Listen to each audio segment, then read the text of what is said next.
തിരുവനന്തപുരം, കൊല്ലം, ആലപ്പുഴ, എറണാകുളം ജില്ലകളിലെ പ്രശ്നബാധിതരായ മത്സ്യത്തൊഴിലാളി കുടുംബങ്ങൾക്ക് താൽക്കാലിക ആശ്വാസം നൽകണമെന്നാണ് കണ്ടത്. ഓരോ കുടുംബത്തിനും 1000 രൂപ വീതവും 6 കിലോഗ്രാം അരി വീതവും സൗജന്യ റേഷൻ നൽകണമെന്നാണ് കണ്ടത്. കപ്പലപകടം സംസ്ഥാന പ്രത്യേക ദുരന്തമായി പ്രഖ്യാപിച്ചിട്ടുണ്ട്. സ്റ്റേറ്റ് സ്പെഷ്യൽ ഡിസാസ്റ്റർ ആയി പ്രഖ്യാപിച്ചിട്ടുണ്ട്.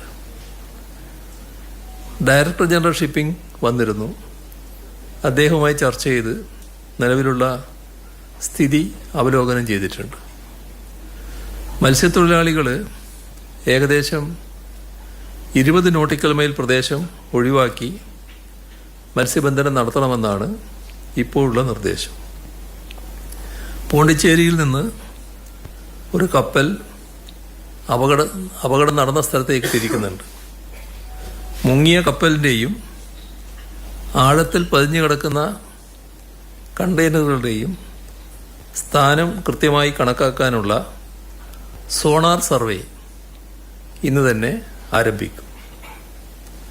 കൃത്യമായി സ്ഥാനം നിശ്ചയിച്ചു കഴിഞ്ഞാൽ അതിനു ചുറ്റും ബോയ ഇട്ട് അടയാളപ്പെടുത്തിയ ശേഷം മറ്റ് സ്ഥലങ്ങൾ മത്സ്യബന്ധനത്തിന് അനുവാദം നൽകുന്ന കാര്യവും ആലോചിക്കുന്നതാണ്. ഒരു പ്രധാന പ്രശ്നം എല്ലാ കാര്യത്തിലുണ്ടാകുന്നതാണ്. ഈ വിഷയവുമായി ബന്ധപ്പെട്ട് പലതരത്തിലുള്ള ഊഹാപോഹങ്ങൾ പ്രചരിപ്പിക്കപ്പെടുന്നുണ്ട്. അവയുടെ പൊള്ളത്തരത്തെക്കുറിച്ച് ഈ രംഗത്തെ വൈദഗ്ധ്യമുള്ളവർ പറഞ്ഞതെല്ലാം നിങ്ങൾ ശ്രദ്ധിച്ചിട്ടുണ്ടാവും. അത്തരം ഊഹാപോഹങ്ങളിൽ ആരും കുടുങ്ങിപ്പോകരുത്. ദുരന്ത നിവാരണ അതോറിറ്റി വ്യക്തമായ നിർദ്ദേശങ്ങൾ നൽകുന്നുണ്ട്. ആ നിർദ്ദേശങ്ങൾ എല്ലാവരും പാലിക്കാൻ ശ്രദ്ധിക്കണം. പ്ലാസ്റ്റിക്കോ എണ്ണയോ തീരത്ത് വന്നടിഞ്ഞാൽ അത് വൃത്തിയാക്കാൻ കൃത്യമായ മാർഗനിർദ്ദേശം ദുരന്ത നിവാരണ അതോറിറ്റി നൽകും. കടലിൽ ഒഴുകി നടക്കുകയോ വലയിൽ കുടുങ്ങുകയോ ചെയ്യുന്ന വസ്തുക്കൾ മത്സ്യത്തൊഴിലാളികളെടുത്ത് ബോട്ടിൽ കയറ്റരുത്. അവയെക്കുറിച്ചുള്ള വിവരങ്ങൾ അപ്പോൾ തന്നെ അധികൃതർക്ക് കൈമാറണം. കാൽസ്യം കാർബൈഡ് അടങ്ങിയ കണ്ടെയ്നറുകൾ ഭാരം കൂടുതലുള്ളതിനാൽ കടലിൻ്റെ അടിത്തട്ടിലേക്ക് മുങ്ങിയതായിട്ടാണ് പറയുന്നത്. അങ്ങനെയാണെങ്കിൽ അതുകൊണ്ടിപ്പോൾ അപകടമൊന്നും ഇല്ല. മത്സ്യം ഉപയോഗിക്കാതിരിക്കാനുള്ള സാഹചര്യം നിലവിലില്ല. അക്കാര്യത്തിൽ വേണ്ട പരിശോധനകൾ ബന്ധപ്പെട്ട ഏജൻസികൾ നടത്തുന്നുണ്ട്. ഇന്ന് ഡയറക്ടർ ജനറൽ ഷിപ്പിങ്ങുമായി ചർച്ച നടത്തുമ്പോൾ ചീഫ് സെക്രട്ടറി അടക്കമുള്ളവരും ഉണ്ടായിരുന്നു. അതിൽ കണ്ട ചില കാര്യങ്ങൾ, കേരള തീരത്തടിഞ്ഞ എല്ലാ കണ്ടെയ്നറുകളും കസ്റ്റംസിനാണ് കൈമാറുക.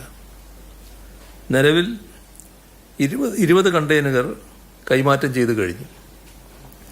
ബാക്കിയുള്ളവ കൊല്ലത്തേക്ക് കൊണ്ടുപോയി കസ്റ്റംസിന് കൈമാറും. നഷ്ടപരിഹാര ക്ലെയിമുകൾ ഫയൽ ചെയ്യേണ്ടതുണ്ട്. അതിനായി കേരള സർക്കാരിനെ സഹായിക്കാൻ നിയോഗിച്ചിരിക്കുന്നത് ഡെപ്യൂട്ടി നോട്ടിക്കൽ അഡ്വൈസറായ ക്യാപ്റ്റൻ അനീഷ് ജോസഫിനെയാണ്. ഇത് ഡയറക്ടർ ജനറൽ ഷിപ്പിംഗ് അറിയിക്കുകയുണ്ടായി. നഷ്ടപരിഹാര ക്ലെയിമുകൾ ഫയൽ ചെയ്യുന്നതിൽ മറ്റ് സംസ്ഥാന സർക്കാരുകളെ സഹായിച്ച പരിചയം ഇദ്ദേഹത്തിനുണ്ട്. Protection and indemnity (P&I) insurance agency കൊച്ചിയിൽ ഒരു നാശനഷ്ട ബാധ്യതാ ഡെസ്ക് സ്ഥാപിച്ചിട്ടുണ്ട്. ഈ ഏജൻസിയുമായി ബന്ധപ്പെടുന്ന നോഡൽ ഓഫീസർ ഡെപ്യൂട്ടി നോട്ടിക്കൽ അഡ്വൈസറായ ക്യാപ്റ്റൻ അനീഷ് ജോസഫ് തന്നെയാണ്. ക്യാപ്റ്റൻ ജോസഫിനെ ഈ ആഴ്ച തന്നെ തിരുവനന്തപുരത്തേക്ക് ക്ഷണിക്കുന്നതും എല്ലാ ബന്ധപ്പെട്ട വകുപ്പുകളിലെയും നോഡൽ ഓഫീസർമാരെ പങ്കെടുപ്പിച്ചുകൊണ്ട് ഒരു യോഗം സംഘടിപ്പിക്കുന്നതുമാണ്. ക്ലെയിമുകൾ കൃത്യമായും സമയബന്ധിതമായും ഫയൽ ചെയ്യാൻ ഇത് സഹായകമാകുമെന്നാണ് കരുതുന്നത്.